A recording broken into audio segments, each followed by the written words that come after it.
Greetings, Awareness Podcast Radio Station, where we examine current events, politics, health, finance, and topics of cultural relevance in America and throughout the world, while bringing you insightful interviews with guests that will both educate and inspire you.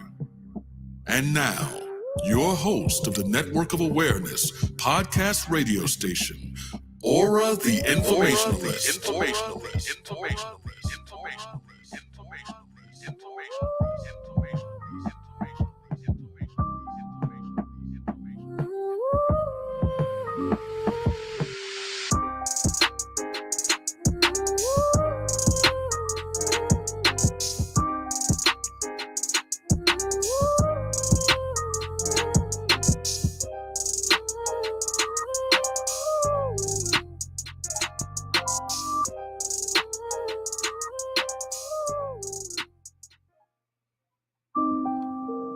We live in a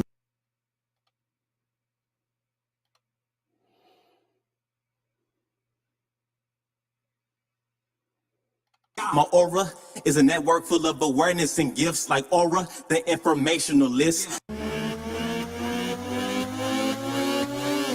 ORRA, the informationalist.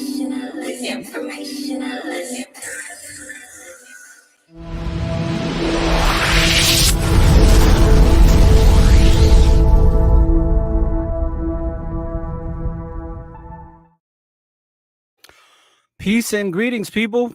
Welcome to the Network of Awareness. I'm your host, or the Informationalist, on this beautiful Monday, late afternoon or late morning, I should say, soon to be afternoon. We just had the recent schism that I like to call daylight savings time, where the powers that shouldn't be manipulate the illusion of time. So it's going to get darker a lot quicker now, heading into the winter solstice and this changing of time. So for those of you that were wondering why episodes weren't put out, I had some issues with the publisher, technical issues that I was dealing with, and I couldn't put anything out for several days, and I'm still working on it. There's still some kinks that they have to fix with the publisher account with Spreaker, and but the good thing is that we can do live broadcasts and put out episodes again.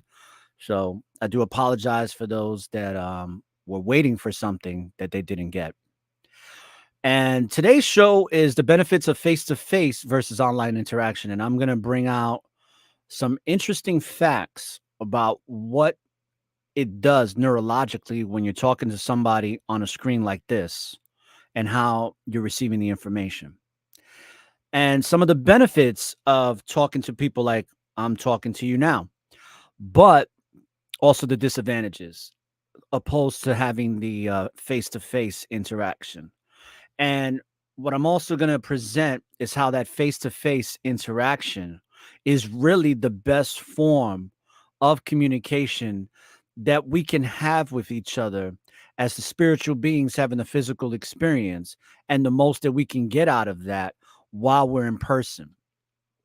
And before I give you the introduction to the show, and as far as the content and what we're going to be covering, I want to just talk about some things, since this is a solo cast and I don't have any guests coming on today. Is that this past week for me, just give you some insight into what I dealt with this week, or this past week, I should say, is that this past week has been awakening is not even the best word for it. It was like awakening on steroids. And where I'm at as far as what where the great creator of all that is, the Most High, has brought me to. And I feel very much enlightened with truth and knowledge and wisdom and understanding. And it was brought to me in a multitude of ways. And one of the ways that the Most High reveals things to me is through people. And a lot of things were revealed to me through people And there's people that are actually in that spirit of righteousness, or some people are in that spirit of the teachings of Yeshua, also known as Jesus Christ. But those that are actually in it, and I always, said, and I've had conversations with people. I had a couple of conversations this past week with people, letting them know that I rather be the living example than to be a guy who just talks about examples. And it's a big difference. And kind of what we're going to discuss today has a lot to do with that, as far as in person and actually living truth and being an example for others, so that if somebody may not read certain books or doctrines, they still can see what it looks like. And that's the best teacher, is the experience. Experience will always be the best teacher, hands down, no matter what. And for me, so many things were revealed to me this past week that I'm still, processing and enjoying the revelations that have come to me in my personal life with the things that I just experienced this past week. And one thing that I would suggest for people is to really be open-minded and see and understand and really explore what it is that you are experiencing in this physical life, because there's so much. There's so much. If you're not open and really acknowledging what is happening to you, you can really miss out on a lot of great things. And it was like from one day to the next, things were happening to be revealed to me on the trajectory that I'm on, where I'm going, where I'm headed, and where I'm currently at, as far as when it comes to understanding, when it comes to the wisdom that's been given, and also the knowledge, and also the love, the unconditional love that the Most High has given me, as well as the love that I get through His children, which are my fellow brothers and sisters and other spiritual beings having a physical experience, and them appreciating who I am, what I am, where I come from, and what's to come. And I'm very much looking forward to that. So that's just something I wanted to mention, because I think sometimes we miss out on really understanding why we're having the experiences we're having, whether they be good or bad. And like I always say, even when it's bad, it's still all good. And this week has been all good. This past week has been all good. There was nothing bad about it. But what it did reveal to me is how there's certain people that are operating in a spirit of righteousness, and then there's others that are not. And it's, it could be disappointing depending on how you view these people, but at the same time, it is what it is. You know, you can't get caught up in how other people perceive reality, because you have to live your reality, period. So you can't get caught up in other people's perceptions unless you want to, unless you choose to. So that's something I wanted to mention, because it's been very just a eye-opening experience. I even got revisited by a narc that tried to come back into my life, which I'm not going to go into, but I handled that situation pretty well. And it's just interesting, because when the narc that I dealt with briefly, and when I mean briefly, we're talking about a glimpse that I dealt with this person. And I just and it was a female, but I happened to be watching the movie Obsessed. And if you haven't watched it, it's with Idris Elba and Beyonce and another actress who's the so-called white girl in the movie, attracted to the so-called black guy and trying to ruin his marriage and his life, and just completely obsessed. And 75% into me watching this movie with a friend of mine, I get this phone call from a narc. And it was just like, I'm like, it couldn't have been a better moment for this person who I haven't spoken to in almost a year to just pop up on the scene while I'm watching this movie. It was so eye-opening, people. And it was like, if you can't see how the Most High works in our lives to teach us things, when you have these experiences, you're missing out. But I didn't have that experience. I saw exactly what was happening. I was experiencing, I was feeling it, and I was so elated from the experience Not just that it happened, but how it was handled. And it gets to show me how I'm growing. Just like many people that we brought on the show, that the things that happen to them and how they deal with them shows them how much they've grown spiritually, how much they've grown mentally, emotionally. Because that's the big one, too, emotionally. I read a quote the other day that, matter of fact, let me see if I can get it here.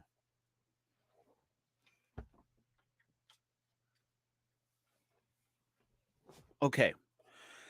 So let me read this quote real quick. It says, emotions hinders your true self. Woo! Emotions hinder your true self. That's why people that are emotionally unstable a lot of times never get to discover their true self. They're always hindered from experiencing their true self. And what I mean by the true self, I'm talking about the spiritual being, the most high, where we come from. We come from that great force that we can only begin to understand. We can study, people study their Torahs, their Bhagavad Gita's, they study their what's the other books I can't remember, their Bibles, their people study a lot of different books in their faith to try to come closer to what they believe is the most high. And that's all fine. But at the end of the day, experience is always going to be the best teacher. Period. No matter what you believe in or what you think is real or what's true, things will be revealed to you in your experience in this virtual three-dimensional reality that we live in while the soul is in the body. And this has been proven from time. And what I like is that this information is being brought out more and more. The truth is coming out, and the truth cannot be denied because whatever's in the dark will soon come to the light. And I'm just so grateful for that because more and more I'm dealing with life as my true self, as the higher being that is within me. And I'm understanding that this is just a physical experience. So how I'm handling things and the course in the direction in which it's going, it's just been absolutely wonderful, to say the least. So I just wanted to mention that before we even get into this episode. People, be aware. Be aware of what you're experiencing. Write it down. Before you go to bed, when you wake up, write down your dreams, journal. And speaking of journal, I have a new blog. Well, it's not a new blog, but I have a blog now on networkofawareness.com. And if you want to go to it, it's networkofawareness.com/blog. And just give me a second because I'll type that in here. That way, if you want to read an article that I just did called The Mind is Mightier Than the Sword, Power Perceptions and False Narratives, definitely check it out, people. It's definitely one um that you should read. I used to be a journalist for a newspaper, and I used to write poetry. I used to just do a lot of writing, and I kind of stirred away from that, or strayed away from that. But I'm getting back into it because the Most High is revealing to me is like, you're a writer, you need to write, and that's what you need to do, and you need to get back on your grind, so to speak, as being that writer that you were meant to be. And I'm getting back into just journaling and writing articles like I used to do for a newspaper in Rockland County, New York. And it's been quite exciting. But I'm going to post the banner here. Um, I'm going to post the banner of the website link. And just give me 1 second, people, while I do that here. Okay, so it's networkofawareness.com/blog, right? And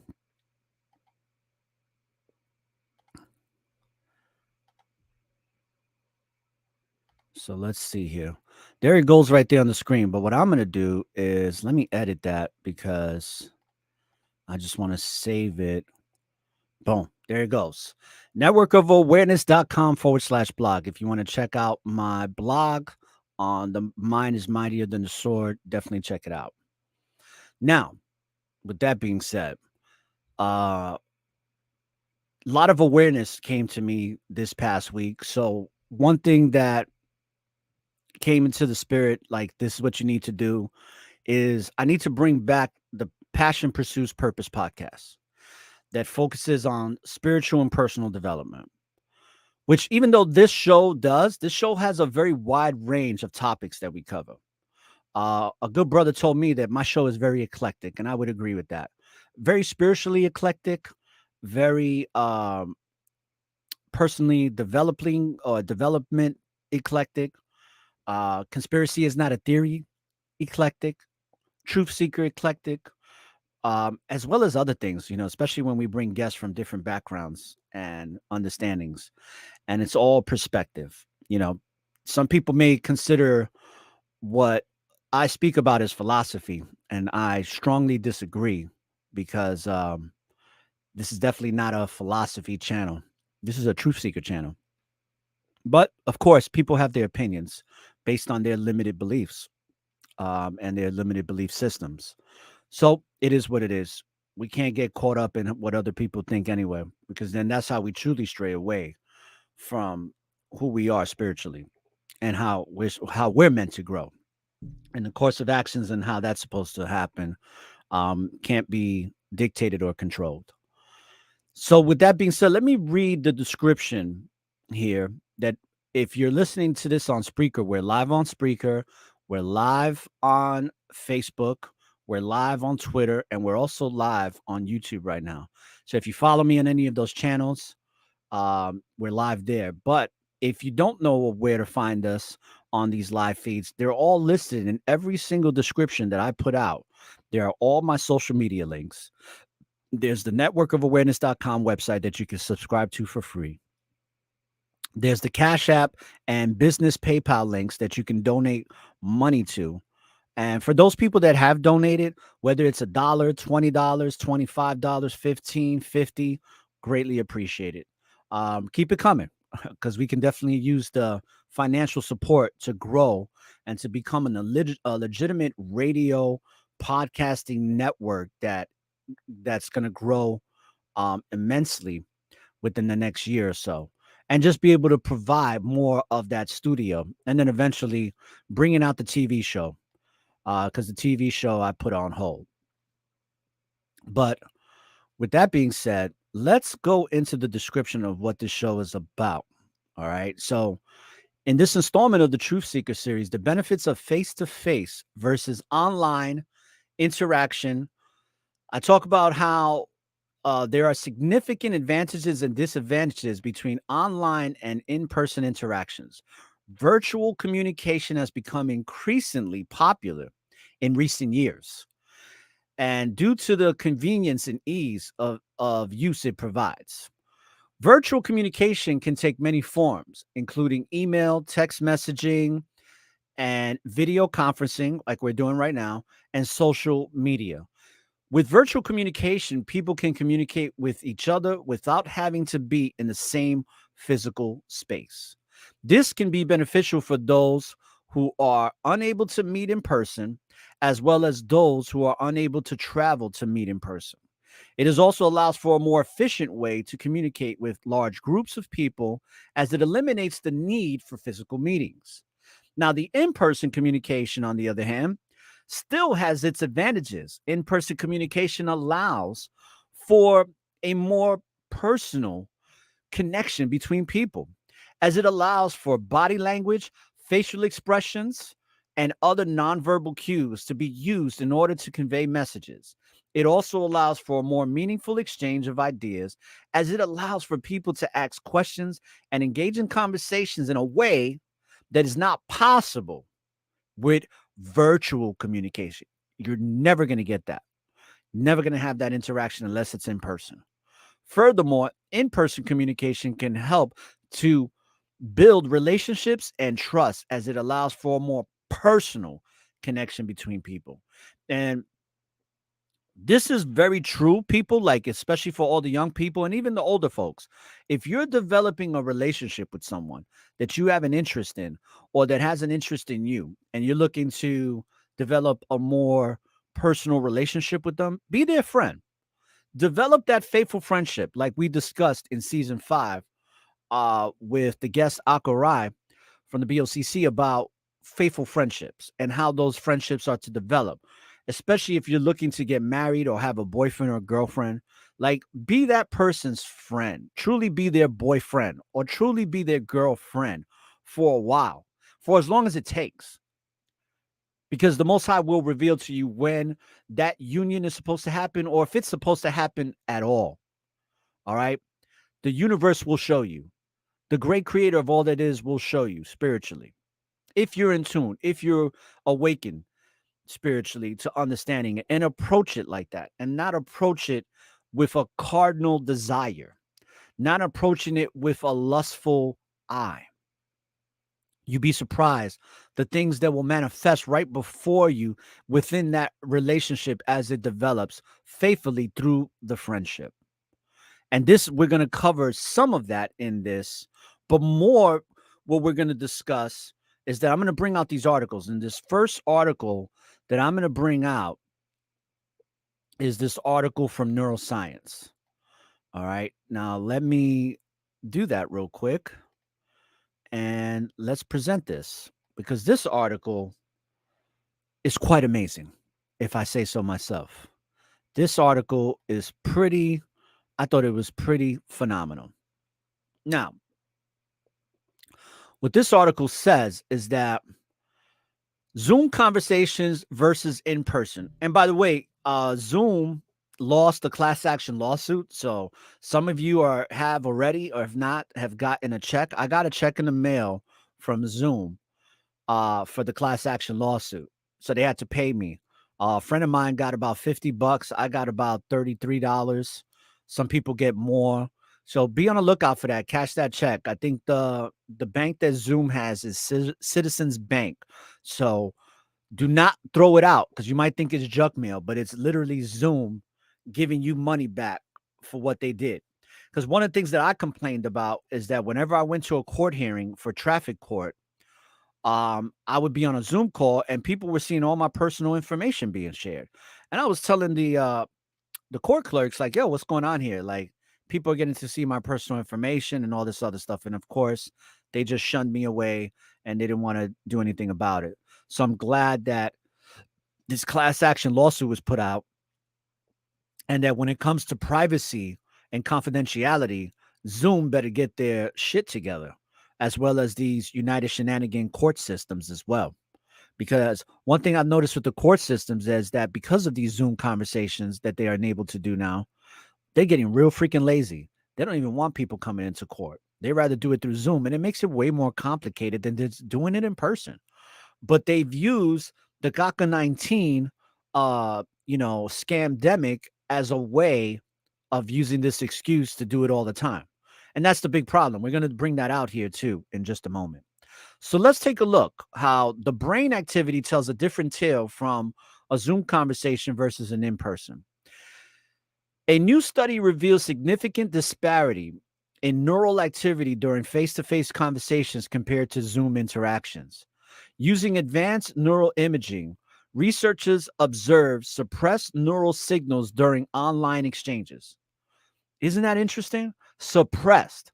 So when we're talking like this, unfortunately, neural activity is being suppressed. Now, it's a little different with me on here because you're just listening. There's not an interaction here. I have listeners and they're just listening to the content that's being brought out. But when there's an exchange of conversation, this is what they're talking about, how the brain activity tells a different tale. It says that in contrast, in-person discussions presented heightened brain activity, with more coordinated neural responses between participants, emphasizing the richness of live social interactions. The research suggests online faces with present technology don't engage our social neural circuits as effectively. Here's some key facts that they found. And then I'm going to play a quick YouTube video of the brain behind the science.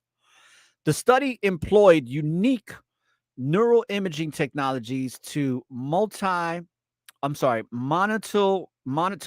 real-time brain activity during two-person interaction, both in person and on Zoom. Number 2, in-person interactions exhibited increased neuroactivity linked with gaze time, pupil dilation, and enhanced face processing ability, reflecting greater arousal and social cue exchange. Number 3, current digital representations of faces don't access the brain social neural pathways as effectively as live interactions. Isn't that interesting? Wow. Very powerful information right there. Now, let's see if we can just play this video real quick. And let's view it on StreamYard here. And here we go, folks. Let's take a listen. Hopefully there's no commercial. Oh, okay, good. No commercial. The brain behind the screen, unveiling the Zoom effect. Today, we're unraveling a fascinating piece of the digital puzzle, the difference between our face-to-face conversations and those on Zoom. More importantly, how our brains perceive them. Using state-of-the-art imaging tools, researchers uncovered the neural dance that takes place when two people converse in person. What they found was a captivating symphony of activity in areas of our brain governing social interactions. But shift that conversation to Zoom, the activity changes drastically. In live encounters, our brain's social systems come alive, working in overdrive. But on Zoom, these signals dimmed down considerably.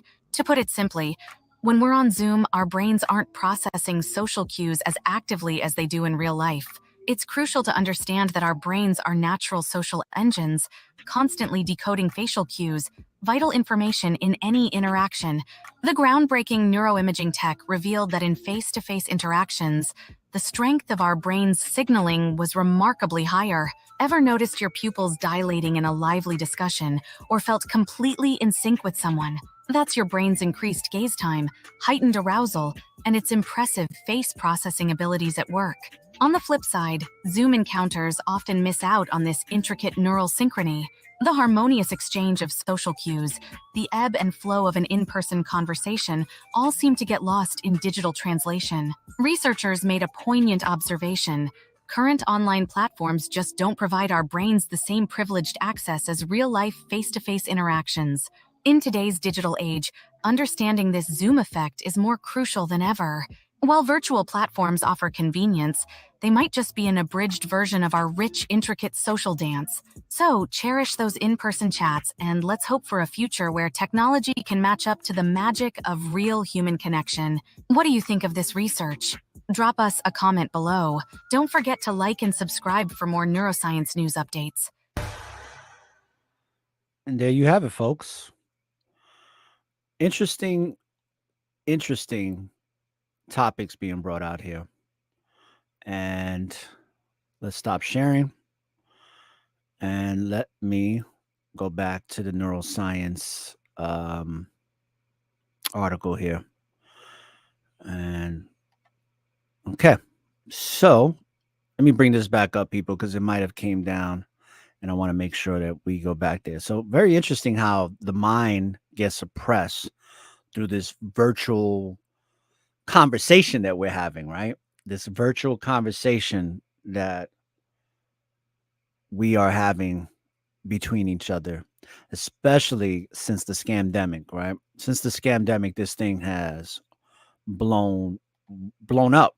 I mean, this is how people are communicating in so many facets of their life with everything that they have going on. You have churches doing Zoom calls. You have schools doing Zoom calls. You have doctors and hospitals doing Zoom calls. You have businesses doing Zoom calls. You have families. You got families that are having family reunions through Zoom and are actually on camera eating together. And listen, I'm not knocking it, because whatever floats the boat, however it has to happen, so shall it be. And if I can't, if I wanted to have a conversation or dinner with somebody that I can't be with in person, and this is my next best option, then so be it. That's what I'm going to go with, so I can have some interaction with the people I love, right? So let's get a source from Yale real quick. It says when Yale neuroscientist Joy Hirsch used sophisticated imaging tools to track real time brain activity of two people engaged in conversation, she discovered an intricate choreography of neuroactivity in the areas of brain that govern social interactions. When she performed similar experiments with two people talking on Zoom, the ubiquitous video conferencing platform, she observed a more different neurological landscape. Now, for those of you that don't know what ubiquitous means, I'm going to pull it up for you, okay? Just give me a moment while I do that. And I'll read to you the definition. It says present, appearing, or found everywhere. Okay. What does it mean if something is ubiquitous? It is having or seeming to have the ability to be everywhere at once, omnipresent. So it's almost like through this virtual reality, it gets to operate like the Most High, like the great creator of all that is and ever will be. The creator of all that is in everything. The creator, the Most High God, or what people call the Most High God, is in everything. Everything. It is the very energy source that brings life to everything throughout the cosmos, throughout the universe, throughout this world, and everything in between and above and around and all over the place. Even to the deep recesses of the ocean, there is life, and there is spirituality, and there is essence giving life to different forms of life and different species and creatures. And we are no different. We are an extension of that. Speaking of that, real quick little promo. I am doing a We Are an Extension of All That Is series, and I'm going to have a lot of guests. This series is going to be the dominating series for season 6 that is all about the light is within you and all around you. And furthermore, just to let you people know that people have been asking me, why haven't I talked about the stuff that's going on with Israel and Hamas? It's because I really don't give a shit, quite frankly. And it's not that I'm trying to be insensitive. It's just that I'm at a point in my life where I'm so comfortable and so um convicted and understanding what the Most High is and where I fit in all that is that I don't have nothing to worry about. And I would suggest that you people do the same. Don't get caught up with negative vibrations because it's only going to bring you down. And it's going to put you in a state of fear. And whenever you're living in a state of fear, or if you're looking at yourself in a certain way, especially if you're looking at yourself as somebody who's wicked or low level, that's exactly what you're going to bring into your life, and that's exactly what you are. So don't like feed yourself negative imagery, because stuff they're showing of people getting killed in those places is not good for the naked eye. It's not good for the subconscious mind. You know, one thing that I've realized is that when you trust in that which is and always will be, and you know that that very essence is within you, guiding you, you don't have nothing to worry about. You just got to live in alignment with what that truth is showing you and bringing to you. Be righteous, and you will have a righteous life.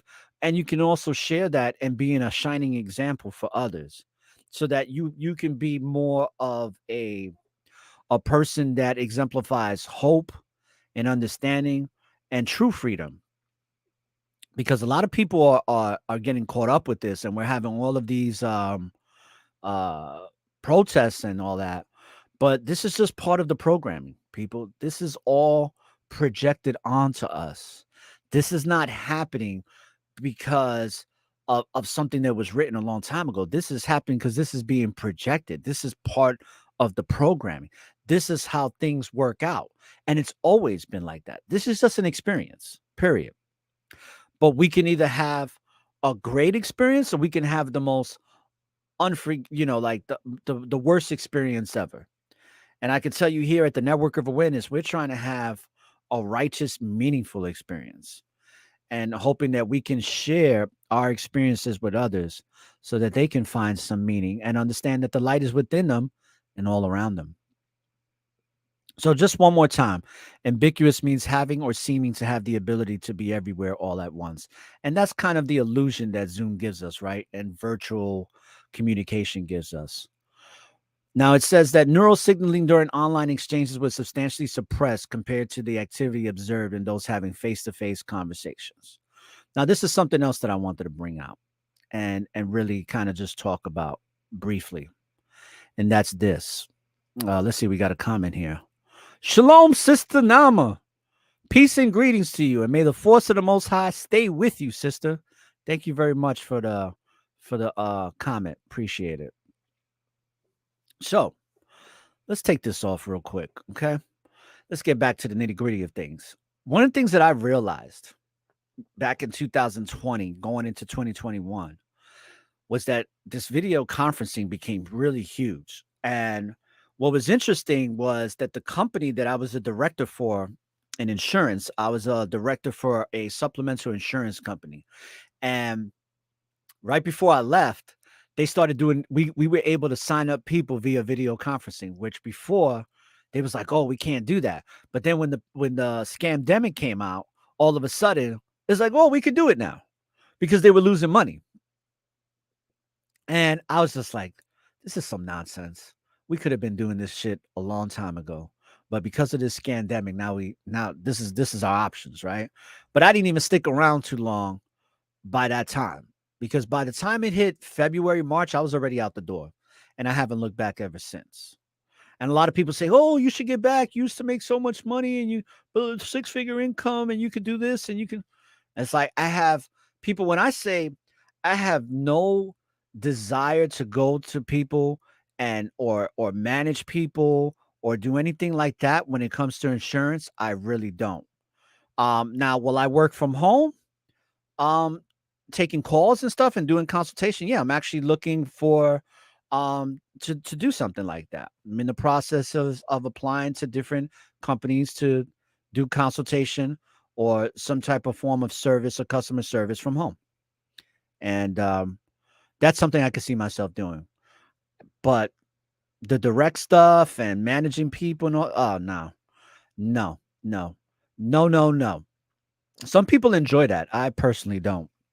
Not at least not at this point in my life. Not since the scandemic came out. The scandemic really opened up my eyes to what I need to be doing, opposed to what people in my family and others tell me I should be doing. And have great sacrifices been made to live in the manner in which I'm doing? Absolutely. But it only gets better. There is some suffering if you want to look at it from that perspective when you make sacrifices like that. There are some like low moments in regards to the standard of living and when it comes to the cost of living and things that you can afford opposed to things that you can't afford. But with time, that all changes. You just got to stay the course. And a lot of us don't. But one thing I wanted to mention about, in regards to the topic of this episode is that what I've realized is that the powers that shouldn't be, they really want for us to not have in-person contact. Because think about it. If we're constantly communicating through these virtual communications, we're not really having a meaningful experience with each other. We're just not. They want us to not really be connected to who we are spiritually. And they don't want us to have these very meaningful, life-changing experiences between the in-person contact that we all have with each other. So they prefer for us to have this type of contact where it's constantly through a video screen. And you're not even getting the contact of hugging a person that you care about or that you meet, holding their hand, shaking their hand, seeing the body language, because you may see some of my body language and some of my optical gestures with my eyes and my face, but you're only seeing it from the top up. You're not seeing me in full in-person mode. But then again, we're not interacting. We're interacting by you being a listener and me providing the information. But it's much more different when two people are talking back and forth. And when I have my guest on here, a lot of times I wish I had those guests in front of me.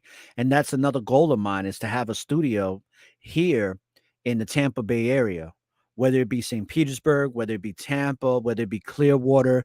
Those are the areas I'm looking at to actually have a studio to where guests can come and fly in and sit down with me like many other podcasters are doing present day. That's the goal. And we will get there. Trust the plus in that one. But for now, we got to work with what we got here, right? So one thing that I realized about the scandemic is that they don't want us to have that physical interaction. And when people are not having that physical interaction, you saw countless episodes of people losing their minds. Some people chalked it up to cabin fever, right? Because cabin fever is like when you feel lonely like that, you start to get desperate, and the mind just starts to go different places. But that's happening a lot with people because people are not spiritually grounded in understanding who they truly are. Because I could tell you one thing, with me, when this scandemic came out and I had to stay stuck in my house, I wasn't stuck in my house. I was still going out. I was still going out to restaurants and everything, the restaurants that were open. And I was probably like the only person in there. And I had a great old time. And if I didn't get to see people for a while, I was fine with that. Now, I wouldn't suggest that people stay doing that. I'm just telling you that when you're well grounded in who you are, there's things that this world is going to throw at you that you can handle because you have that knowledge and wisdom and understanding. And that's why it's so important that we continue to study and research so that we can have that knowledge, wisdom, and understanding and be an expression, a living example of that, just like many others before us were that we read about. Let's go to another article here that I have. And let's see here.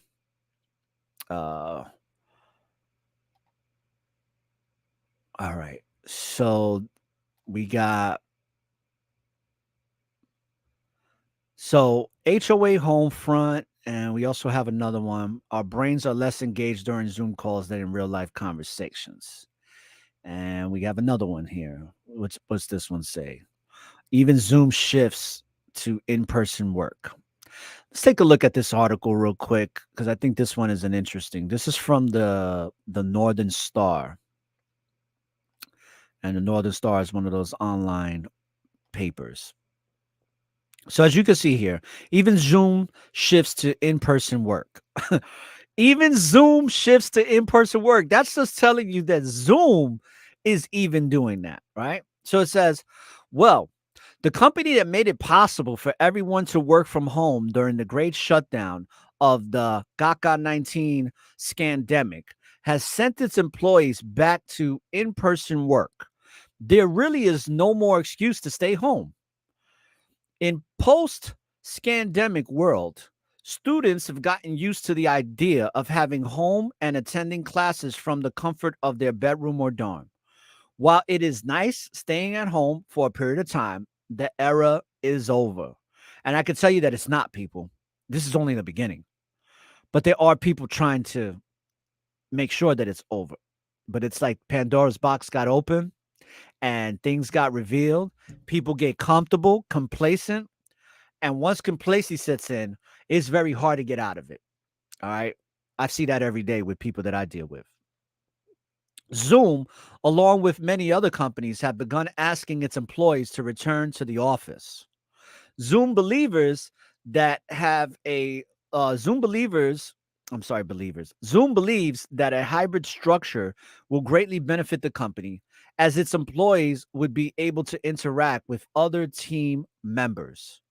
We believe that a structured hybrid approach, meaning employees that live near an office need to be on site 2 days a week to interact with their teams, is most effective for their Zoom, a Zoom spokesperson told CBS. Similarly, the NIU urges students to go into class in person because, and this is in quotes, because they're used to it, online class a lot of times. We'll hear students saying, I want my classes to be online. and the classes that they need are only available to face now. And so it becomes a challenge for them, said Nicole Holland, Director of Advising for the College of Health and Human Services in Northern Star interview about students skipping class. For some, going to class in person can be a challenge. Maybe it doesn't fit in their schedule the way they want, or a certain level of anxiety that comes with being in the classroom. No matter the reason, the benefits of going to class in person greatly outweigh the reasons to stay home. And let me do something real quick that I've been wanting to do for my listeners. For right now, those that are listening audio, I'll put it in the description box later. But for those that are watching online through YouTube, Facebook, Twitter, as well as Facebook, Twitter, and YouTube, I'm going to put something in the comments section, okay? The article that I'm currently reading, people, I'm posting it right now in the comments section. There it goes. Northern Star info, okay? So just check that out. I don't think anybody that's listening on Twitter will get that, but that's okay because Twitter is not one of my most popular sites. I'm actually going to be canceling my Twitter account very soon because I'm not one of those people that is getting into the hype of Elon Musk. All right. So let's go back to the article. It says, when a student in the classroom, there are fewer distractions, hands-on learning, and interpersonal development. Very true. Because, when you're at home and you're comfortable, you're at home. And a lot of times you got stuff going on at home that, you wouldn't have going on if you was at work, right? Let's just keep it real. You just wouldn't have that going on. And I got a comment from one of my listeners. I remember a girl talking to her grandmother through the window, delivering her groceries. Yeah, I remember that too. I remember kids, sister, doing the same thing, visiting their grandparents to a screen and putting their hand on the glass window or on the plastic screen. Insane. Insane in the membrane. Insane in the brain. But that's the world we're living in right now. It's insane in the membrane. So let's go back to the article. It says that when a student is in the classroom, there are fewer distractions, right? And it says hands-on learning and interpersonal development. Students are able to form better relationships with instructors and peers that can be helpful throughout their academic careers. Students tend to learn more in an active learning environment, such as in-person class, than they will in a passive lecture, especially at the college level, according to a study conducted by Proceeding of the National Academy of Sciences. And so, as Zoom sends its employees back to the office, it is time to face facts and embrace in-person learning. Great article. Very short, concise, and straight to the point. And let me just get another article here that I found just to drive this this message home, so to speak. And it doesn't look like my article is up. So let's go to the next one. Okay, so this is kind of what I was reading before, but we're going to get something else here. And let me see if we can find it. So let's stop sharing for a second. And looks like my article, when calls suppress brain activity, it's still popping up from the Express. All right, so let's exit that page and let's try to bring it back.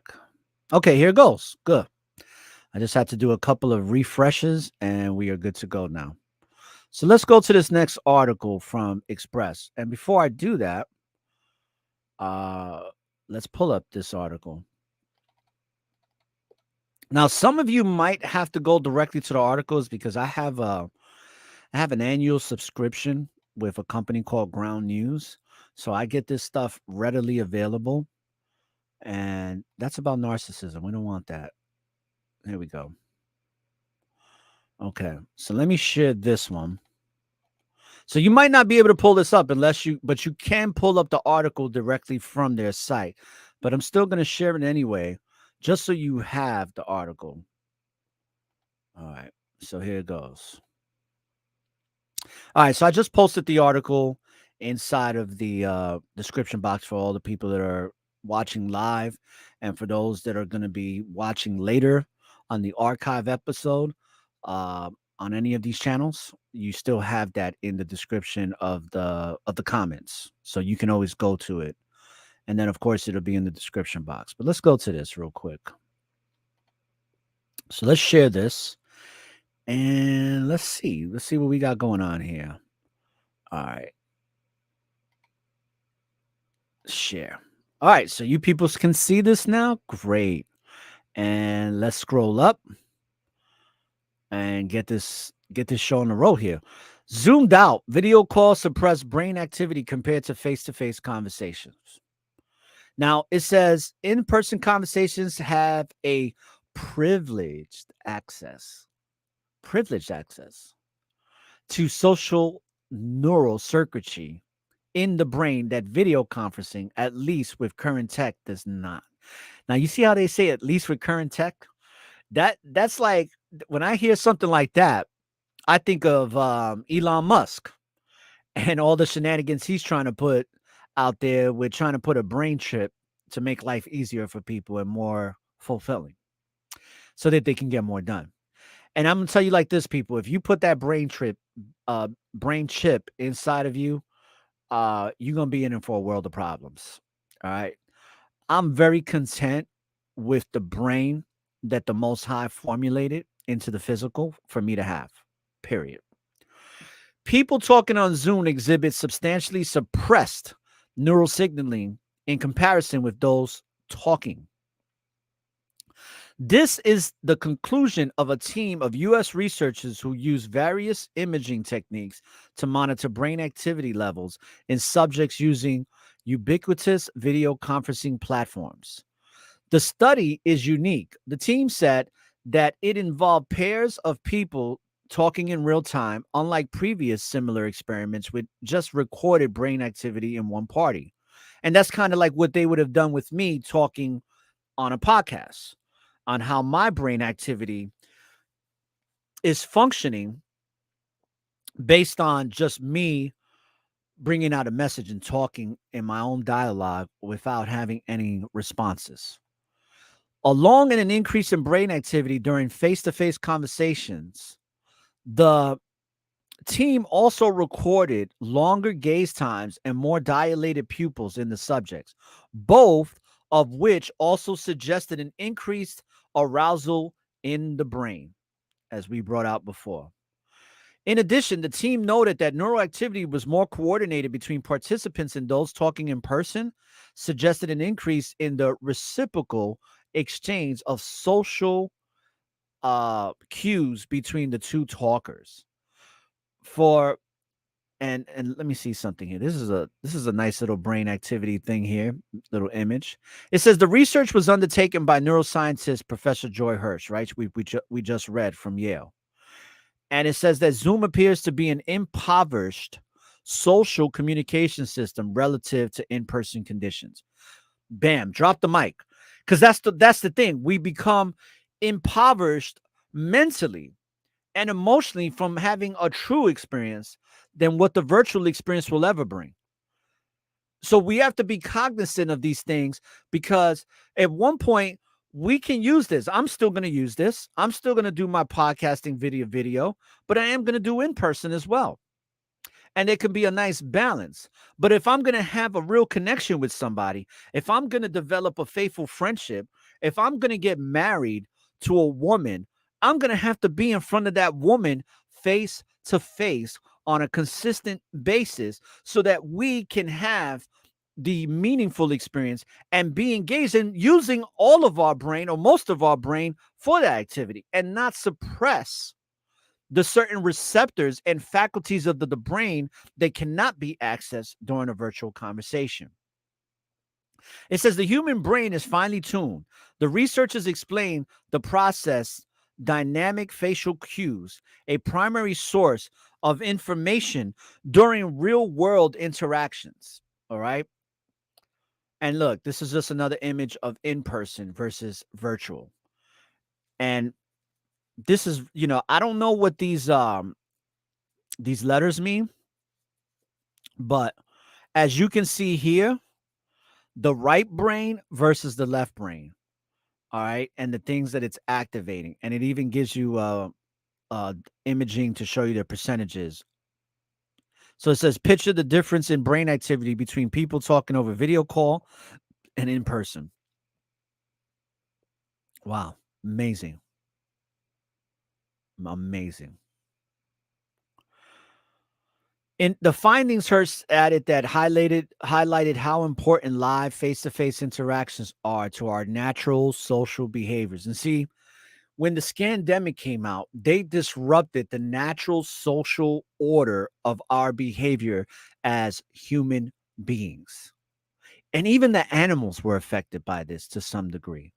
But more importantly, this inhibited or prevented us from really having a natural social behavior amongst each other, and people got locked in. And this is why I say, people, if they try to pull this bullshit again, if they try to pull this nonsense again, we cannot coalesce, or we cannot be compliant with the nonsense, especially if you're a business owner. That's the last thing you want to do, because chances are you will not have a business, like many, unfortunately, especially where I live, wound up losing out on. I'm talking about these are businesses that were in business for 50, 60, 70 years. And in a matter of less than 12 months, completely disintegrated and disappeared and are no longer in business and probably will never, ever be again. Very unfortunate. All right. So let's get back. Let's get back to what we're dealing with here. So important, people, to take notice of this stuff, because a lot of times we get introduced to things that have some positive features and aspects to it, but we can't get used to it, because once that complacency kicks in, it's going to be hard to detach from that that acceptable social norm. It's going to be very hard to detach. That's why you got to constantly have balance in life. You got to have balance. Too much of anything is not good. Too much water is not good. You can drown. You can die from drinking too much water at one point or at one time. All right, that's just a fact.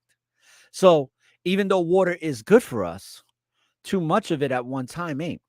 And too much of this virtual communication is definitely not good for us in so many different ways, especially us being the spiritual being having the physical experience.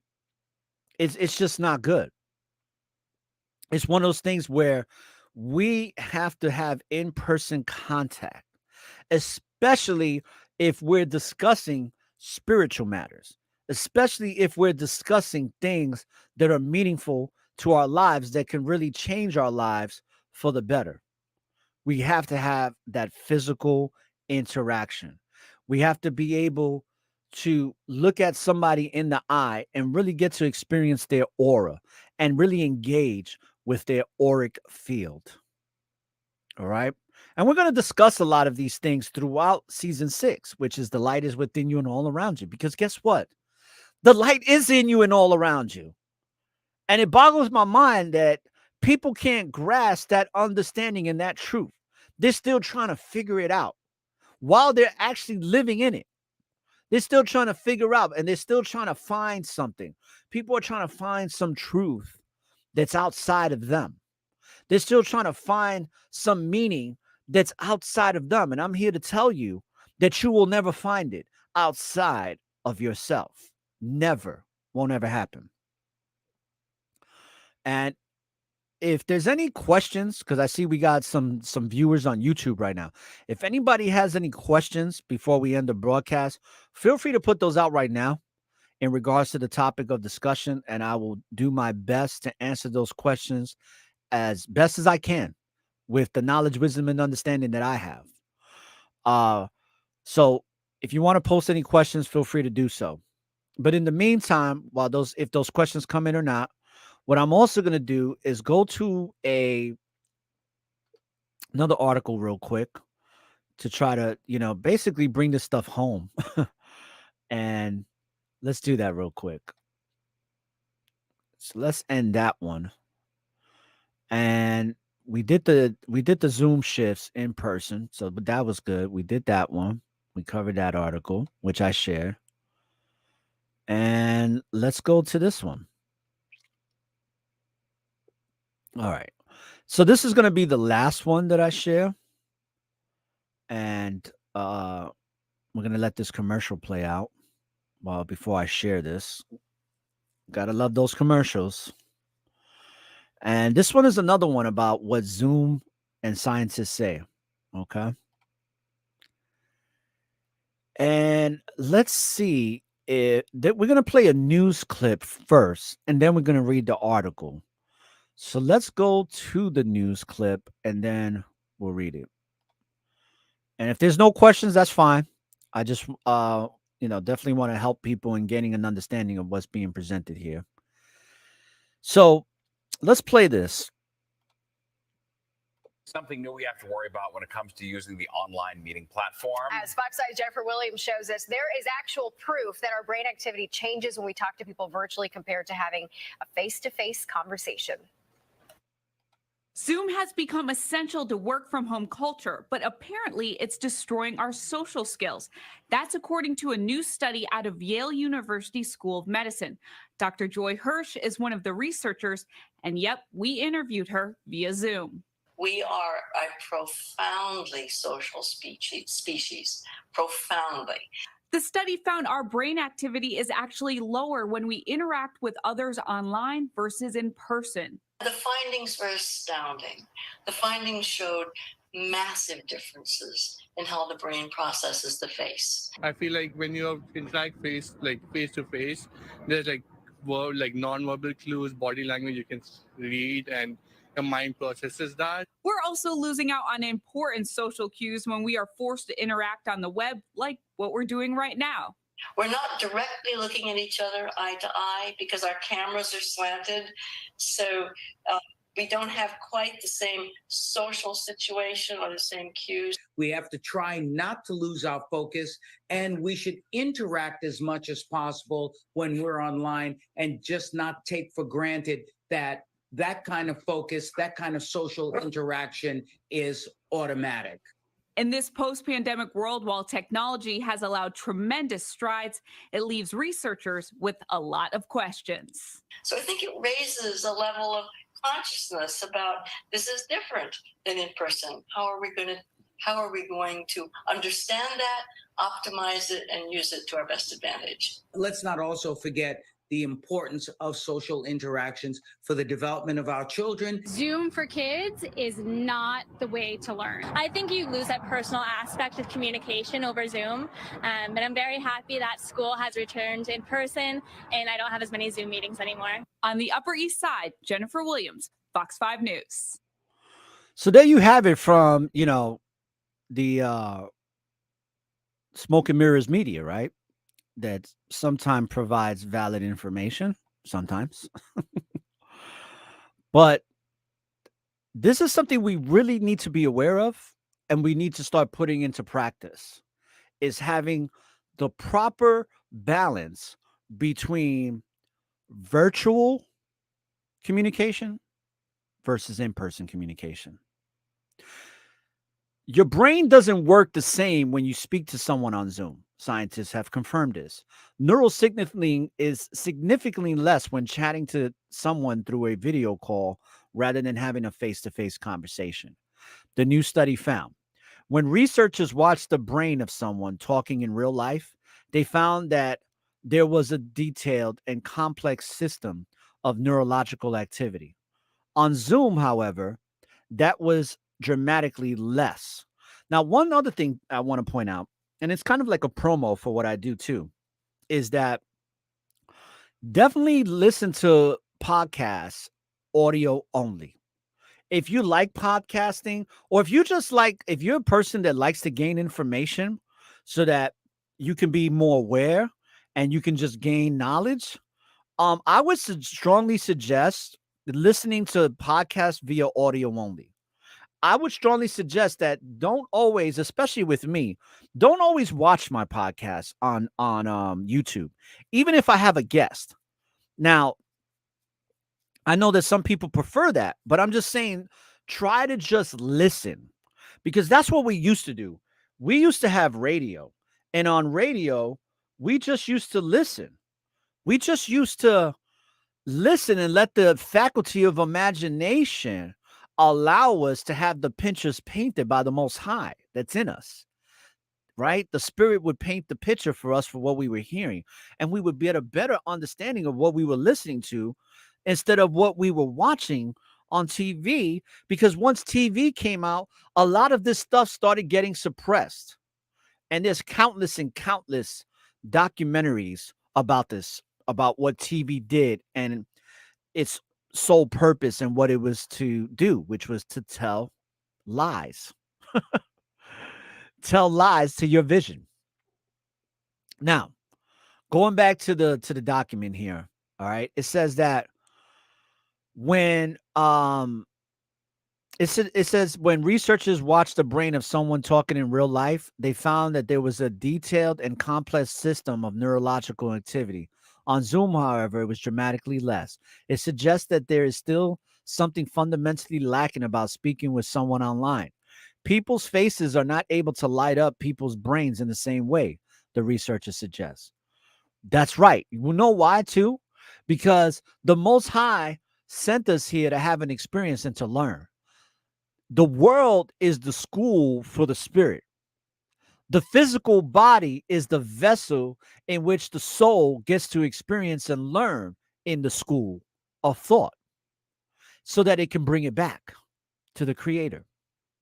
That's what we're experiencing, people. And that's why it's so important that while we're learning here, we have to have that connection with the other extension, with the other expression, with the other spiritual being having the physical experience. It suggests that there is still something fundamentally lacking about speaking with someone online. That is something of a surprise. Current models suggest that the brain should process people's faces in the same way, whether they are on Zoom or in real life, giving the features of them are the same. But the new study suggests that there really is something fundamentally different between the two contexts. In this study, we find that the social systems of human brain are more active during real life in-person encounters than on Zoom, said Joy Hurst, a Yale professor, right? Zoom's to be the impoverished social communication system. To find, the researchers study people's brain in real time, as well as looking at other signals such as people's eyes moving, as well as increased neuroactivity. The researchers found that people's eyes hovered for longer on the real faces, for instance. The two people's brains also seem to be more coordinated. That suggests that there are more social cues being shared between the two people, they said. Overall, the dynamic and natural social interactions that occur spontaneously during in-person interactions appear to be less apparent or more absent during the Zoom encounters, Professor Hurst said. This is really robust effect.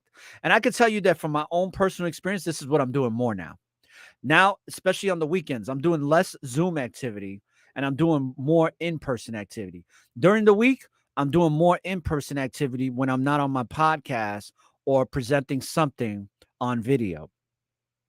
And I can tell you that just in the short 5 weeks that I've been doing this, it has helped me out tremendously. That's why in the beginning of this podcast, for those that were listening, I've had a drastic shift in consciousness and spirituality within my life just this past week with the interactions that I had in person and the interactions that I had virtually. And I had a nice balance of both. But what was showing me is that not just in regards to the topic of this show today, but it was showing me that I have to have that in-person contact, because if I'm going to have any meaningful experiences, they're going to have to be in person. You know, I don't want to read about the pyramids. I want to go to the pyramids. I don't want to read about Damascus. I want to go to Damascus. Because one thing to read it, but it's a whole nother experience to be there, you know? And that's what we should all be doing. if we're going to truly want a meaningful and fulfilling experience while we're in these vessels or bodies. It says that the study suggests that face-to-face encounters remain very important even as technology companies and others come up with new ways for us to interact with people remotely, the author said. That's a powerful statement because guess what? The big tech Silicon Valley companies are working tirelessly, relentlessly to come up with new ways to keep us talking to each other virtually and to not having that human to human contact. It says online representations of faces, at least with current technology, do not have the same privileged access to social neural circuitry in the brain that is typical of the real thing, right? And we read that before. The findings are described in the paper Separable Processes for Live In-Person and Live Zoom-like Faces, published in Imaging Neuroscience. So what I'm going to do too, this is the Independent. This is a UK paper. I really like the Independent from the UK. Shout outs to all the brothers and sisters that have been following the Network of Awareness from the UK since the beginning, because I always have to mention that my UK people were following the Network of Awareness way before people in America were. So you got to give props where props are due. Shout outs to the UK. Let's put this in the comments box for the listeners. So if you're on Facebook or YouTube, you'll be able to see this next one posted. Bam. It was crazy. Yes, Nama. The scandemic times when we were dealing with each other like that, it was crazy. It was crazy, right? So I'm gonna take this image off there. I think we've kind of read enough articles to really hone down on the message of in-person, face-to-face contact, human contact is always going to be more meaningful, more beneficial to the human that's having the experience than they can ever have on a Zoom call, on any face-to-face, Apple face-to-face calls. What's the other one? There's so many, but basically just virtual communication, right? Face-to-face video conferencing is not going to ever be the same as it is when you're somebody in person. When you're with somebody in person, it's just not. And I can't hone down enough on the fact that if you are developing a faithful friendship with somebody, if you want to get married, if you want to have a boyfriend or girlfriend and have a significant partner in your life, that you want to have a romantic relationship, it's not about just having sex.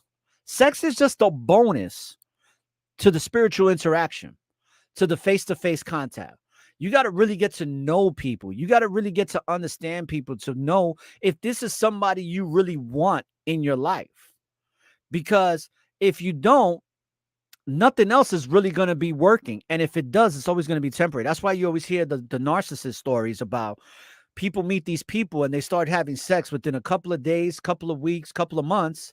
And the sex winds up being great. In my example, my sex was not great that I had with my narc at all, right? So I think that even made it even easier for me to leave. But it doesn't last. That cardinal behavior, if there's nothing spiritually tying or spiritually having a foundation between two people, the cardinal activity will be very, very short-lived. And if it's not short-lived, it will be an imprisonment for the soul. And we could do a show about that on another day. And I know that some people may not understand what I'm saying and some people do. But think about that, what I just said, is that even if the sex is good, it will become a prison for the soul and the true meaning of what that relationship is all about. Okay, people? Remember that. Very important. So like I said, I'm going to start putting out blogs. I'm going to start writing articles. I'm going to go back to being a journalist / podcaster. All right. So I'm going to add tools that I kind of put to the wayside back onto the tool belt. One of them is being a journalist. All right. And if I can do an on-site journalism, in-person journalism, I'm going to eventually do that when the funds increase. That's why I say if you can donate to the Network of Awareness, great. Either way, we're going to make it happen, right? Because the Most High helps those who help themselves. And if you want to check out the latest article, go to the website. If you're not subscribed, subscribe. It's for free. You just got to subscribe via email. I'll start sending these emails out of the articles on a weekly basis. Only once a week, people. You won't be getting emails every day. All right. But just go to the networkofawareness.com/blog, and you can actually read the article that I wrote about the mind is mightier than the sword, about perceptions and false narratives. And there's more to come. I might even do an article about this, but I'll be doing articles about different things that I bring out on my show, and just articles about different things that I experience and see in the world and through my study and research. So with that being said, people, I'm gonna wrap this up and just end off with a wrap-up comment to say, be very aware of how you are dealing with the people that you're dealing with. Make sure that you're having those in-person conversations, especially you young folks, because I know a lot of you young people, you love to do the video chats and you love to do the text messaging. But at one point, you got to look somebody in the eye and have a conversation, especially if you're going to break up with somebody, or if you want to tell somebody that you love them, or if you want to tell somebody anything that is of significance and of importance, tell it to them in their face, man. Have that conversation with them in their face. And if they're far, far away, make arrangements to see them face to face. Because you're never going to truly have the most meaningful and beneficial, positive experience with them unless you are face to face with them. And I think that the articles that were brought out today on this podcast proves that to be true. But I think that through our own experiences, we kind of know that already, right? We kind of know that, hey, when I talk to my sister on Zoom, it's nothing like when I have my sister in front of my face. When I talk to my best friend in a Zoom call on a telephone, it's nothing like when we're face to face.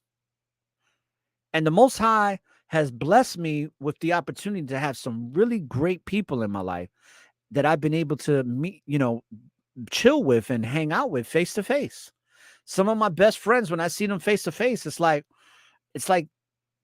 I just saw them yesterday, and the experience is so meaningful. I just had an experience this past week with one of my friends where we literally met up at I think we met up at 11 o'clock in the morning, and then we hung out until 11 o'clock at night. And I haven't laughed so consistently on just a consistent basis throughout the day in a very, very long time. But because I was hanging out with my friend, having a good old time, doing a lot of different things, and just enjoying each other's time, we got to laugh a hell of a lot. And one thing that showed me is that I need a hell of a lot more of that in my life. So with that being said, make sure that you're having in-person communication versus virtual communication, and let the balance of that weigh out to where the in-person is much greater than the virtual. People, when you live in the present, there is always an opportunity for a new beginning. Real simple, right? Start your new beginning. And don't look for the light at the end of the tunnel, people, because the light is and always will be in you. The spirit of the great creator of all that is, the Most High, is in you already. So make sure that you are having an experience with the great creator that's within you. Make sure you understand that. So don't look for the light at the end of the tunnel, people, because the light is within you. So light up the darkness, all right, and find your way through that tunnel. And with that being said, may the force of the Most High be with you all until we meet again. Peace, love, and light, and blessings to you all, people.